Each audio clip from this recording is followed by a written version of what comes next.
Radang tenggorokan bisa menjadi masalah jantung? Bisa. Jadi radang tenggorokan yang disebabkan oleh bakteri Streptococcus grup A khususnya, kalau tidak diobati langsung bisa menimbulkan komplikasi ke arah jantung atau kita bisa disebut dengan penyakit jantung rematik. Nah, kenapa bisa terjadi? Sebetulnya bukan karena bakterinya masuk ke jantung, tapi respon sistem imun kita yang salah. Jadi harusnya sistem imunnya menyerang bakteri, tapi dia malah menyerang katup jantung. Seperti itu. Nah, itu bisa menyebabkan kerusakan katup jantung yang permanen dan menimbulkan komplikasi lainnya. Nah, jadi kapan sih kita harus waspada untuk mencegah komplikasi seperti ini? Yang pertama, kalau sudah radang tenggorokan atau ada gejala, harus cari pertolongan, berobat ke dokter. Dan kalau misalkan ada gejala lain, misalkan ada pembekakan di kelenjar getah bening bagian leher, demam tinggi, sampai ada ruam-ruam merah, lidah di langit-langitnya kemerahan, itu menjadi salah satu tanda kalau infeksinya cukup berat, sehingga harus segera diobati. Baik, Anda masih bersama kami di Bincang Sate dan kita masih membahas sama kita hari ini seputar waspada infeksi bakteri Streptococcus. Wah, ini agak nggak tahu ya, familiar atau enggak di telinga Anda, tapi kita akan membahas tuntas sebenarnya apa sih si bakteri Streptococcus ini sendiri dan gejala klinis apa yang diakibatkan dari si bakteri ini dan gimana cara mengatasinya. Nah, kalau Anda punya pertanyaan seputar tema kita hari ini, boleh ya tanya-tanya di 021 290 32644 atau DM Instagram kami di @bincangSate.tv. Kita masih bersama dengan Dr. Cindy Astrella, Bachelor of Medical Science, SPPD, Dokter Spesialis Penyakit Dalam dari Eka Hospital MT Haryono, Jakarta. Oke, Dr. Cindy, tadi kan sedikit banyak kita berbicara tentang infeksi bakteri gitu ya, meskipun ada virus dan lain sebagainya. Nah, sekarang sebelum kita ngomongin ke bakterinya, sebenarnya infeksi ini kan satu terminologi, istilah yang di masyarakat kita sudah sangat lazim kita dengar. Cuman mungkin orang selalu mengaitkan infeksi itu penularan, tertular gitu dari satu penyakit tertentu. Nah, kalau definisi secara medisnya infeksi ini sendiri itu apa dan ada proses apa gitu sehingga tubuh kita itu bisa dikatakan oh Anda terinfeksi gitu dok. Oh gitu. Ya, kalau infeksi itu sendiri sebetulnya adalah suatu kondisi penyakit yang disebabkan oleh memang betul tertularnya sumbernya ada mikroorganisme lain. Mikroorganisme itu macam-macam ya, ada bakteri, virus, atau parasit. Nah, dalam konteks ini kan kita lagi bahas tentang bakteri ya. Jadi sebetulnya infeksi bakteri kalau disambungkan gitu ya adalah kondisi di mana ada bakteri masuk ke dalam tubuh kita, berkembang biak dan menyebabkan gangguan kesehatan gitu. Jadi seperti tadi yang sudah dijelaskan, bakteri kan sebetulnya banyak nih sekeliling kita, ada yang bagus, ada yang jahat. Tapi kalau pas dapatnya bakteri patogen yang jahat terus masuk ke dalam tubuh kita, dia berkembang biak sampai menimbulkan gejala kayak mencret atau demam, nah itu baru disebut sebagai infeksi. Tapi kalau cuman bakterinya nempel aja, kita nggak ada gejala, kita nggak bisa bilang itu infeksi gitu. Nah, gimana bisa beda cerita antara bakteri yang menginfeksi kita dan bakteri yang cuma nempel aja, atau alias ketempelan bakteri. Nah itu berarti apakah gara-gara bakterinya yang nggak menginfeksi ini hanya di luar saja, yang menginfeksi ini karena dia masuk ke dalam pencernaan kita atau gimana? Iya, jadi kan bakteri itu nggak mesti pencernaan sih. Kalau misalkan kayak di atas kulit kita nih, kulit kita tuh sebetulnya kalau di mikroskop di zoom sebenarnya ada bakterinya. Oh gitu. Tapi kalau misalkan kita kegores gitu, ada pintu masuknya. Misalkan kegores, ada luka terbuka, kulitnya kebuka, ada darahnya sedikit, terus kita nggak langsung bersihin gitu, pas malah pegang yang kotor-kotor, bisa masuk ke dalam tubuh. Nah itu mungkin bisa menjadi sumber infeksi. Nah kalau tergantung kita ngomongnya port d'entrée ya, jalur masuk. Kalau dari pencernaan kan dari mulut ya, tadi misalkan makanan yang terkontaminasi, kemasukan kita makan itu bisa jadi infeksi dari pencernaannya gitu. Yang penting ada pintu masuk, tubuh kita lagi nggak fresh, nggak kuat, bisa jadi infeksi. Berarti beda nggak dok antara bakteri yang masuk lewat pencernaan sama bakteri yang masuk lewat perlukaan gitu? Nanti efek ke tubuhnya itu bisa beda atau sama? Kalau pada umumnya sih biasanya pokoknya setiap tubuh itu punya pertahanan tubuh sendiri-sendiri gitu. Betul. Tadi kan kalau pencernaan kan ada dari asam lambung kita, kalau kulit juga ada skin barrier-nya. Nah kalau memang dia infeksinya di kulit, misalnya bakteri masuk ke kulit, ya mungkin dia jadinya merah-merah. Atau kalau itu dibiarin aja, mungkin jadi tumbuh nanah atau apa. Tapi kalau dari pencernaan, mungkin kan paling gampang tuh deket tenggorokan situ ya. Itu bisa jadi nyeri menelan atau jadi amandel. Jadi tergantung lokasinya di mana. Kalau memang berat sekali, nah mungkin itu bisa menyebar ke darah, itu lain cerita. Itu udah berat itu infeksinya. Oh, oke. Tergantung lokasi. Tergantung lokasi ya. Nah sekarang kalau infeksi bakteri Streptococcus. Nah ini jujur kalau saya ini agak lumayan asing ya gitu. Nah ini bakteri apa sebenarnya dok? Ya, jadi bakteri Streptococcus itu, Streptococcus itu nama jenis bakterinya. Dan sebetulnya itu cukup sering. Cukup sering ditemukan di sekitar kita. Mungkin kita ya? Mungkin nggak ngeh, karena itu kan terlalu medis ya, terlalu itu nama latin dari bakterinya. Jadi kalau dari kita kalau bakteri itu kan kecil ya, kalau kita zoom, digedein gitu di bawah mikroskop, itu tuh bentuknya bundar-bundar, kokus. Jadi artinya Streptococcus, kokus tuh bulat-bulat. Dan dia panjang menyerupai rantai, strep artinya rantai. Jadi Streptococcus kalau dilihat zoom itu seperti rantai kecil-kecil. Nah itu arti nama Streptococcus, memang bentuknya seperti itu. Nah Streptococcus ini banyak ditemukan di sekeliling kita. Seperti tadi bilang, ada di kulit, ada di pencernaan, di telinga pun ada, dan lain-lain banyak. Nah memang kalau kita nggak gitu sehat gitu, imunnya agak kurang, itu bisa menyebabkan infeksi dari yang ringan sampai berat. Ringan misalkan tadi paling sering kan nyeri tenggorokan gitu, radang tenggorokan. Banyak juga ya sekarang dok. Iya, batuk, ogrok-ogrok, sakit kalau nelan, itu juga bisa disebabkan oleh infeksi bakteri Streptococcus. Atau kalau di kulit dia ada luka terbuka, itu bisa, kita ngomongnya ada selulitis, kemerahan, ada nanahnya gitu, ada bakterinya bisa. Kalau di telinga bisa juga infeksi telinga, keluar cairannya dan lain-lain. Kalau agak lebih berat bisa juga nyerang ke parenkim paru. Itu kita ngomongnya infeksi paru atau pneumonia. Nah itu bisa sampai sesak gitu. Kira-kira sih seperti itu. Oke, jadi tergantung di mana tempat dia terinfeksinya gitu ya dok ya? Iya. Oke dok, nanti kita lanjut lagi ya di segmen selanjutnya ya. Oke pemirsa, kami akan kembali saat lagi, kita bersama kami di Bincang Sehati.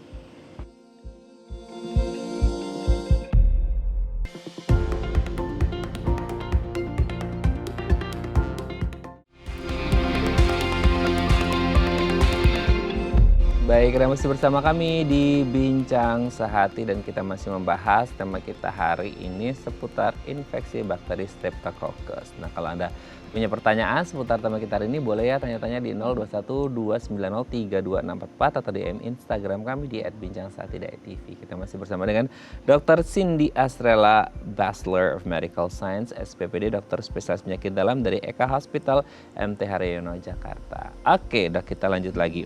Nah, ini kan kalau kita berbicara kayak infeksi bakteri atau infeksi secara umum ya, nggak tahu nih kalau berlaku nggak atau di bakteri itu. Kan orang ada namanya kayak, oh ini pertama kali terinfeksi itu semisal hari Senin gitu ya. Nah itu apakah langsung kerasa di badan bahwa oh saya terinfeksi bakteri Streptococcus gitu ya. Atau ada jeda waktu nih dok, ketika kayak oh hari ini terinfeksi baru nanti kerasanya itu berapa hari kemudian, itu seberapa cepat si Streptococcus kayak besti banget ya, dekat banget ya, si bakteri Streptococcus ini sendiri menginfeksi orang gitu. Iya.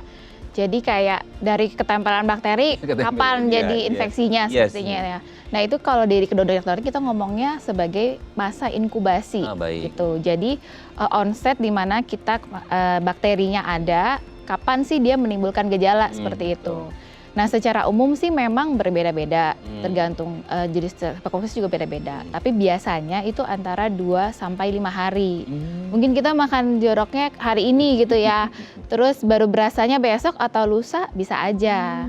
Atau bisa juga lebih cepat, antara 1 hari sampai 3 hari tuh biasanya kalau ketularannya ke infeksi paru yang pneumonia bisa lebih cepat karena kan itu dari droplet, misalkan pasiennya infeksi batuk-batuk nggak ditutup langsung hirap hanggup gitu, nah itu bisa jadi lebih cepat onset untuk kena gejalanya, batuk, sesak, demam itu bisa lebih cepat. Di rata-rata segitu. Kemunculan gejala klinis kan agak berbeda-beda tadi ya dok ya, 2 sampai 5 atau bahkan 1 sampai 3 lebih cepat. Itu cepat atau lambatnya itu tergantung apa sih dok? Maksudnya load dari si bakterinya kah atau dari imun sistem orang ini kah atau gimana? Jadi ada beberapa faktor. Yang pertama betul loadnya. Kalau misalkan dia kenanya sedikit gitu ya, mungkin bisa jadi infeksi, bisa enggak. Kalau badan kita kuat memang nggak jadi infeksi. Tapi kalau kita ternyata bakteri yang masuk jumlahnya banyak gitu, kayak misalnya ketelan atau gimana dari makanan, udah lewatin asam lambung masih ada sisa. Nah itu bisa lebih cepat atau lebih berat bahkan gejalanya. Nah itu tadi kan dari jumlah. Yang kedua mungkin cara penularannya. Kayak misalkan batuk itu biasanya lebih cepat nular sih, karena kan langsung kehirup, apalagi kalau kita di ruangan, misalkan kalau di ruang kantoran ber-AC gitu ya, terus ventilasi, jendelanya ketutup semua, lebih cepat tuh menularnya. Tapi kalau misalkan dari kulit, misalkan dia pindah-pindah dulu, tapi kalau dia ternyata nggak ada luka terbukanya atau apa juga nggak akan kena juga sih sebetulnya. Jadi ada banyak faktor lah yang menyebabkan kenapa yang ini lebih cepat ya kayaknya kena infeksinya, atau yang ini ada beberapa lama baru kena infeksi juga bisa gitu. Tapi dari jenisnya sendiri si Streptococcus ini ada jenisnya nggak sih, Dok? Sehingga akhirnya kayak bisa jadi tergantung jenis masa inkubasinya juga beda, atau mungkin gejala klinisnya juga beda, atau gimana? Ya, kalau tadi jenis juga bisa sih berbeda-beda. Jadi kalau kita ngelihat grouping dari si bakteri Streptococcus itu ada beberapa macam. Nah, yang paling sering itu adalah jenis yang diklasifikasikan, dikelompokkan berdasarkan jenis karbohidrat antigen yang ada di dinding sekeliling bakterinya itu. Jadi contohnya Streptococcus grup A atau Streptococcus grup B. Nah, memang kalau dari grup A, grup B itu paling sering itu memang yang grup A. Itu yang paling sering memberikan infeksi seperti tenggorokannya sakit, radang tenggorokan tuh sering. Terus untuk infeksi telinga itu sering juga dari Streptococcus A. Nah, tapi kalau Streptococcus grup B juga sebetulnya ada juga. Biasanya sih dia tidak terlalu berbahaya, tapi dia lebih vulnerable atau lebih mudah terjangkit pada populasi yang imunnya lebih turun, misalkan lansia atau bayi baru lahir, neonatus, ibu hamil tuh bisa juga. Tapi ada juga jenis Streptococcus yang sering didapatkan adalah Streptococcus pneumoniae. Jenisnya, nama latinnya. Seperti kata belakangnya, pneumonia, dia tuh sering menyebabkan infeksi peradangan paru atau pneumonia. Tapi selain itu juga bisa juga sih ditemukan di infeksi telinga dan lain-lain. Jadi tuh kalau jenis-jenisnya sih sebetulnya ada gitu. Dan mungkin agak sedikit berbeda-beda tipis lah untuk masa inkubasi ataupun gejalanya. Tapi memang kalau gejala tergantung organ mana dulu nih yang terkena infeksinya. Nah, itu ngomong tentang organ ya, Dok.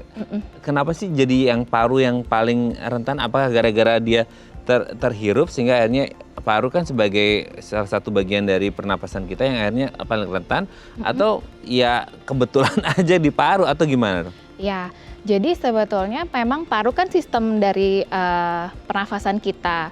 Jadi sebenarnya tubuh kita tuh ada banyak barriernya sebelum nyampe ke paru gitu. Betul. Jadi kan kalau kita menghirup udara, misalkan orangnya batuk, bersinnya nyampe gitu partikelnya. Kan masuk ke hidung. Di hidung ada bulu hidung, masuk ke ini ke tenggorokan. Nah, paling sering itu justru sakit tenggorokan tuh. Atau amandilnya besar, tonsilitis, itu bisa juga karena infeksi bakteri. Tapi kalau dia ternyata bisa nerobos sampai turun ke bawah, masuknya ke paru-paru. Nah, itu baru jadi infeksi paru. Jadi sebetulnya nggak terlalu sering juga, lebih sering infeksi dari nyeri tenggorokannya itu, radang tenggorokannya. Radang gitu. tenggorokannya ya. Lumayan sering juga. Lumayan sering juga. Nah, radang tenggorokan atau nyeri tenggorokan kan sekarang lagi banyak ya, apalagi akhir tahun dan awal tahun gitu ya. Nah, untuk membedakan bahwa ini tuh, kan selama ini mungkin kita ngerti ya, Dok, kayak batuk, pilek, radang tenggorokan, orang ngertinya virus kayak influenza gitu ya. Yeah. Nah, sekarang ada namanya bakteri Streptococcus dengan dua penyebab atau dua sumber yang berbeda, yang satu bakteri, satu virus. Kalau yang Streptococcus ini ada khasnya nggak sih, Dok? Misalnya kayak ketika ada nyeri atau nggak enak di tenggorokan kita, itu beda nggak? Bisa entah dia sifatnya hilang timbul atau mungkin dia meradangnya luar biasa atau gimana? Ya. Jadi memang kalau radang tenggorokan betul bisa disebabkan oleh bakteri dan virus. Tapi kalau seperti ini sih, ini lagi musim pancaroba hujan, nggak gitu ya. Itu memang di lain virus, selain dari bakteri, virus juga lagi banyak nih, influenza dan lain-lain. Cuma memang kita bisa ada beberapa gejala yang membedakan sedikit lah dengan bakteri. Misalkan kalau virus itu biasanya bisa juga sih menyebabkan demamnya biasanya agak lebih tinggi.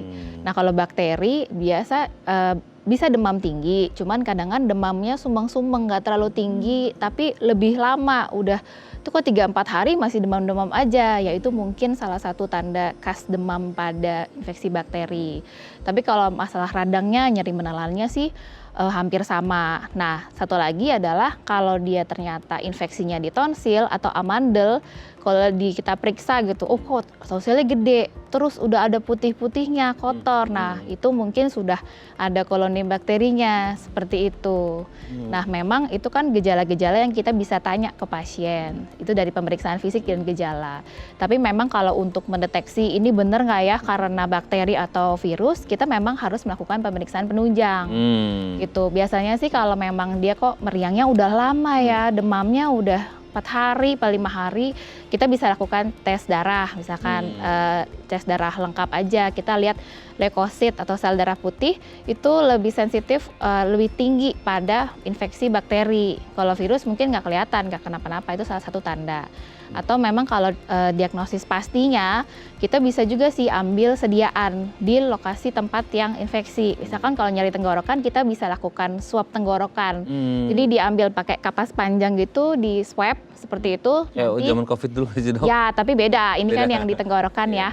Itu bisa diperiksakan, ada rapid test namanya yang tes cepat, atau bisa juga kita biakkan di kultur. Nah, kalau di kultur itu memang harus ke lab. Kita butuh 1-2 hari, kalau memang benar ada bakterinya, nanti dia tumbuh di cawannya. Nanti ketahuan tuh jenisnya dan koloninya tuh nanti ketahuan gitu. Kira-kira sih seperti itu kalau mau diagnosis pastinya nih ini virus apa bakteri, memang harus pemeriksaan penunjang. Nggak bisa menerka-nerka ya dok ya? Iya. Karena biasanya pasien udah datang dengan diagnosisnya masing-masing. Iya. Gara-gara googling kali ya dok ya. Oke, dan nanti kita lanjut lagi ya di segmen selanjutnya Iya. ya. Oke pemirsa, kami akan kembali saat lagi tetap bersama kami di Bincang Saat.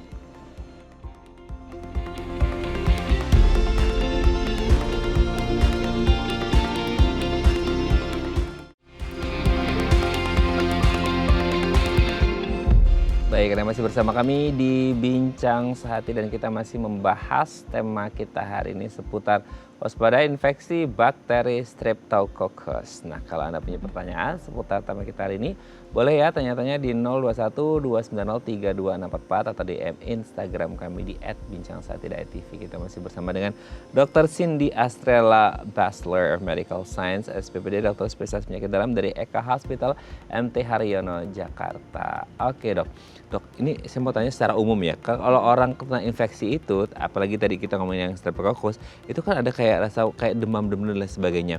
Entah itu demam atau sumeng apalah itu sebenarnya kayak respon tubuh atau gimana sih? Kan selama ini mungkin koreksi kalau salah ya dok ya. Itu ibarat kata kayak ada imun sistem kita yang si garda terdepan itu lagi kayak berantem gitu sama si bakteri-bakteri yang jahat ini sehingga akhirnya terasa di badan seperti itu atau gimana sih dok? Ya.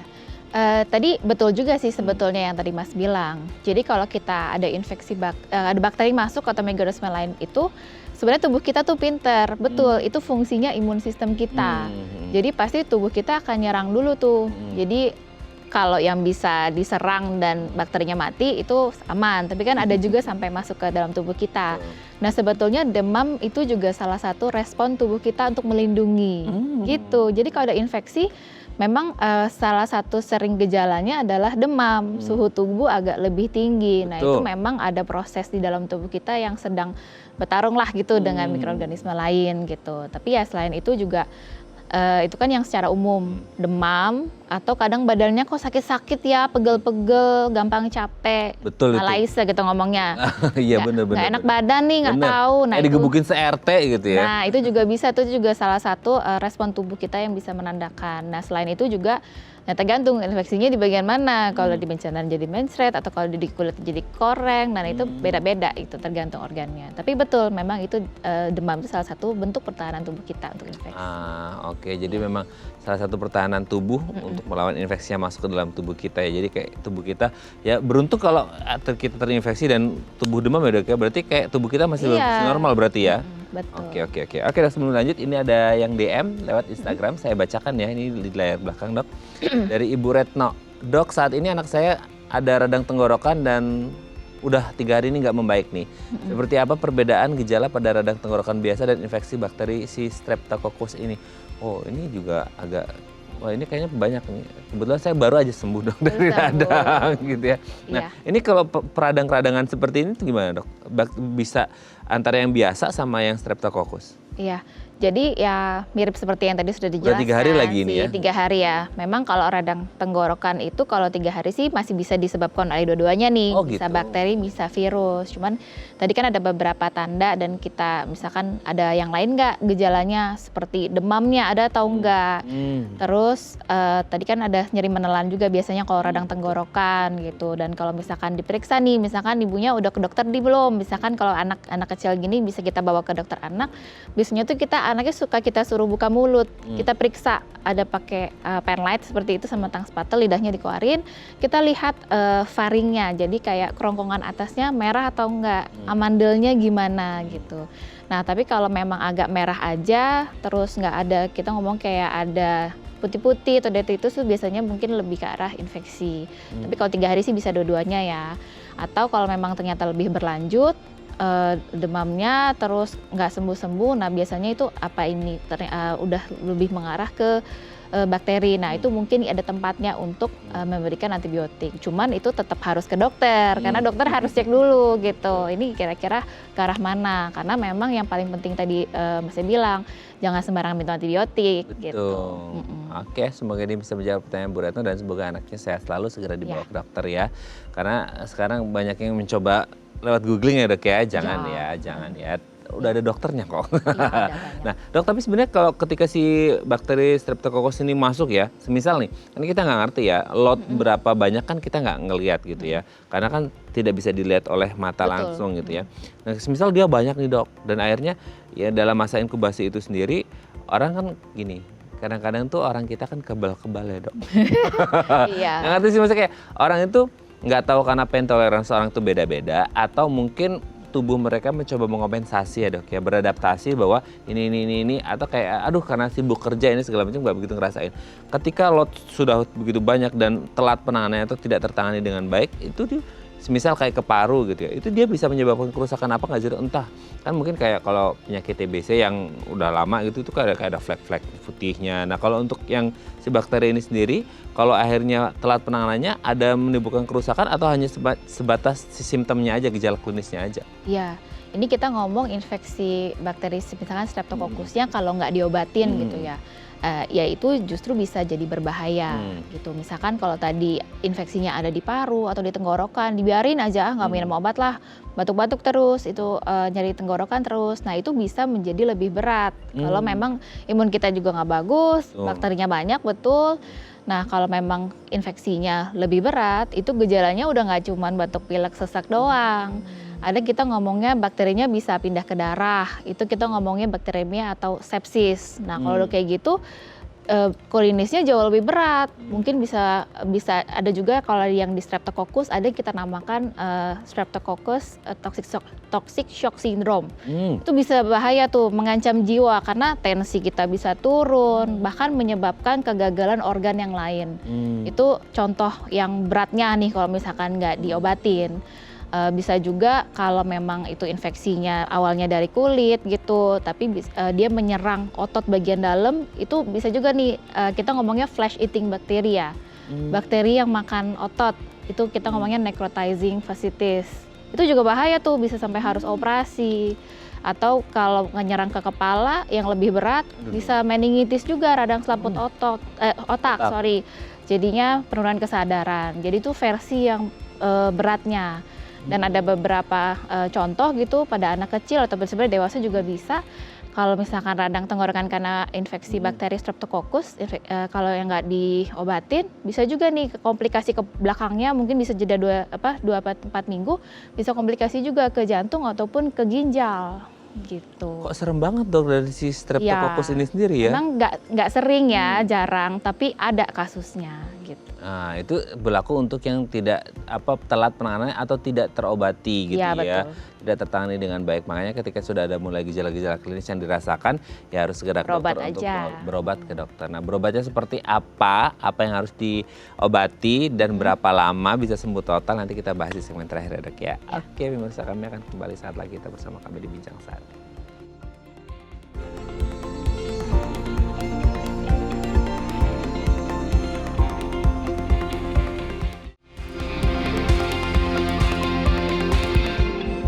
Baik, Anda masih bersama kami di Bincang Sehati dan kita masih membahas tema kita hari ini seputar waspada infeksi bakteri Streptococcus. Kita masih bersama dengan Dr. Cindy Astrella, Bachelor of Medical Science, SPPD, dokter spesialis penyakit dalam dari Eka Hospital MT Haryono, Jakarta. Oke dok, kita lanjut lagi ya.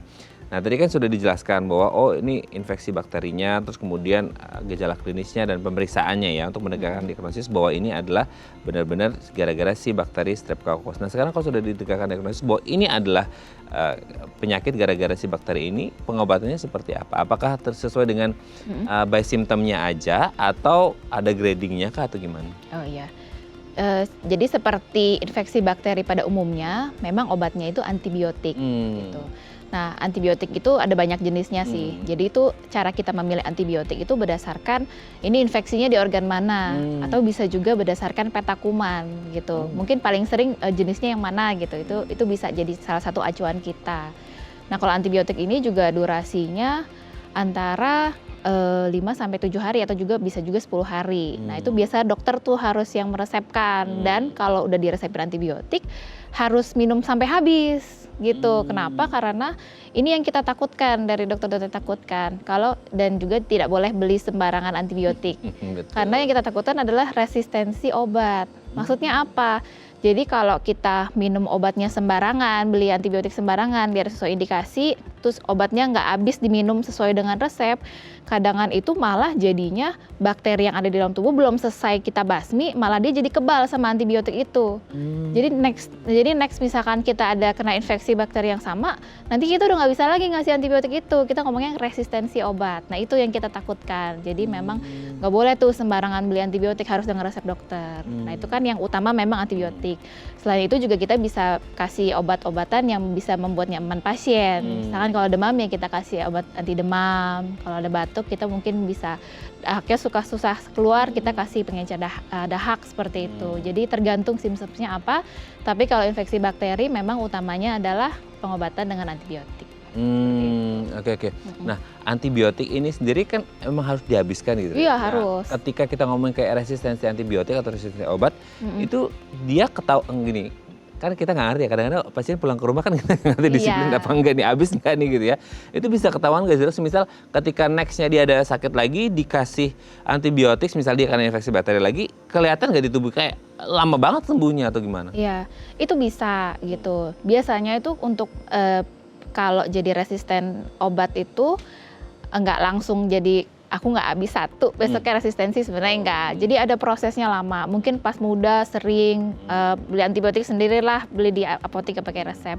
Nanti berasanya kalau pasiennya udah makin tua misalkan, amit-amit dapat infeksi yang berat harus dirawat rumah sakit misalkan.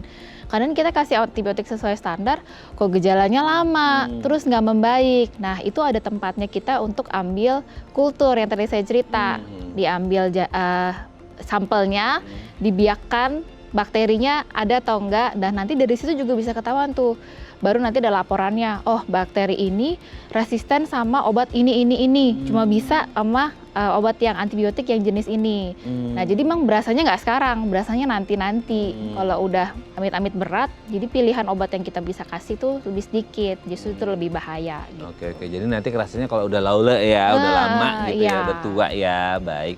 Dok, tapi kalau kita berbicara kayak kan kadang-kala kalau kita diresepin antibiotik kan biasanya tidak berdiri sendiri ya dok ya. Maksudnya ada simptom yang lain kayak tadi demam lah dan lain sebagainya. Nah ini kan kadang-kadang kalau kita ngomong antibiotik harus dihabiskan. Nah, semisal kalau yang simptomnya yang lain kayak, dok udah nggak kerasa demam nih, misalnya ini misal dua nih dok, demam sama antibiotik gitu ya.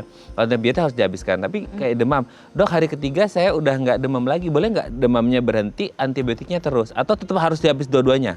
Kalau untuk yang lainnya boleh sesuai dengan indikasi. Biasanya sih kalau ada pasien datang ke saya biasanya saya omongin, ini kalau udah nggak demam nggak usah diminum nggak apa-apa. Kita biasanya kasih paracetamol misalkan, atau misalkan perutnya nggak enak, diare, kita kasih anti diare. Kalau udah nggak diare nggak usah diminum, ntar malah jadi susah BAB-nya gitu. Sama aja sih kayak batuk, kalau udah mendingan boleh dihentikan kalau memang sudah tidak perlu. Cuman memang khusus antibiotik harus selesai sampai dosis dihabiskan selesai. ya. Iya. Jadi ada nggak ada gejalanya, pokoknya harus habis seperti itu ya. Betul, sesuai Dok, indikasi. untuk mencegah ini, maksudnya kan tubuh juga perlu perlindungan ada nggak sih vaksinasi khusus untuk Streptococcus atau bakteri vaksin umum yang memang untuk meminimalkan terinfeksi si bakteri ini? Ada sebetulnya vaksinnya gitu. Namanya vaksinnya PCV. Nah, itu sebetulnya udah lama, udah beredar gitu. Biasanya kalau pada bayi itu juga udah bisa divaksin tuh. Biasanya jadwal vaksinasinya sesuai dengan IDA itu usia 2, 4, 6 bulan, terus nanti bisa diulangin umur 12. Nah, kalau kita dewasa nih itu bisa juga, itu juga bisa juga kita ngomongnya divaksin lagi atau booster. Biasanya kita sarankan pada populasi lansia yang lebih rentan, itu bisa diulang vaksinnya seperti itu. Atau yang pasien-pasien yang dengan penyakit penyerta yang imunitasnya turun, seperti pasien-pasien diabetes atau pasien kanker, biasanya kita mintakan untuk melengkapi vaksinasi dewasa sesuai dengan jadwal yang dianjurkan seperti itu. Jadi memang ada. Ya ada ya. Jadi tapi sekali lagi ya, pemirsa, ini kalau divaksin itu bukan berarti menghilangkan. Bukan, ya. Setidaknya meminimalkan. Karena orang pikirnya vaksin itu pengobatan ya, Dok. Iya, bukannya preventif ya. Jadi bukannya kalau vaksin saya nggak akan kena infeksi, tapi justru ya infeksi mah bisa-bisa aja. Mungkin kita meminimalkan gejalanya nggak berat gitu loh, gitu. Oke, terima kasih Dr. Cindy. Hari ini kita banyak bekal supaya nanti kalau kita ada gejala-gejala dirasakan, kita tahu apa yang harus dilakukan ya. Terima kasih Dok, sehat terus, salam untuk keluarga di rumah dan teman-teman di Eka Hospital MT Haryono. Terima kasih Dok, selamat pagi. Oke pemirsa, itu tadi perbincangan kita dengan Dr. Cindy, semoga bermanfaat ya. Dan jangan lupa untuk terus menyaksikan konten-konten inspiratif kami di platform The Eye Plus. Saya Raden Batles pamit, sampai jumpa dan selamat kembali beraktivitas di hari Jumat yang indah ini. Buat Anda yang liburan, happy long weekend dan jaga kesehatan Anda supaya nggak terinfeksi bakteri Streptococcus. Sampai jumpa.